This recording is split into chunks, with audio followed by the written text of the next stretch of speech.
Sir నమస్తే sir. నమస్తే అమ్మా. సార్ మీ పేరు? రవిశంకర్. రవిశంకర్ గారు, ఏంటి ఏదో బుక్స్ పంచుతున్నారు, పాంప్లెట్, దీనికి తగిన సమాచారం ఏంటి? ఆర్టీసీలో ఎలక్ట్రిసిటీ బస్సులు ప్రవేశపెట్టాలని చెప్పేసి రాష్ట్ర ప్రభుత్వము యోచిస్తూ ఉంది. 2029 నాటికి ఆర్టీసీలో అన్ని విద్యుత్ బస్సులే ఉంటాయని చెప్పేసి రాష్ట్ర ప్రభుత్వం విధాన నిర్ణయం చేసింది. అయితే ఈ విద్యుత్ బస్సుల్ని ప్రైవేటు ఆపరేటర్ల ద్వారా ఆర్టీసీకి ఇవ్వాలని చెప్పేసి ప్రభుత్వం యోచన చేస్తూ ఉంది. ఆర్టీసీ ఉద్యోగులుగా, ఆర్టీసీ స్టాఫ్ అండ్ వర్కర్స్ ఫెడరేషన్గా మేము విద్యుత్ బస్సుల్ని ఆర్టీసీలకే ఇవ్వాలని చెప్పేసి మేము కోరుతా ఉన్నాం.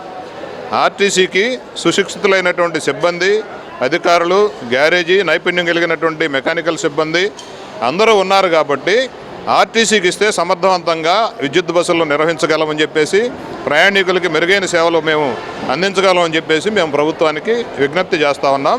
విద్యుత్ బస్సుల్ని ఆర్టీసీలకే ఇవ్వాలి.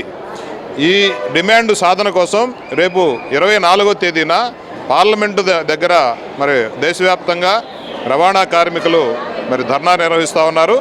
దానికి మద్దతుగా 24వ తేదీ గుంటూరు బస్ స్టేషన్లో కూడా ధర్నా కార్యక్రమం నిర్వహిస్తామని చెప్పేసి తెలియజేస్తా ఉన్నాం. Okay sir, thank you. Thank you.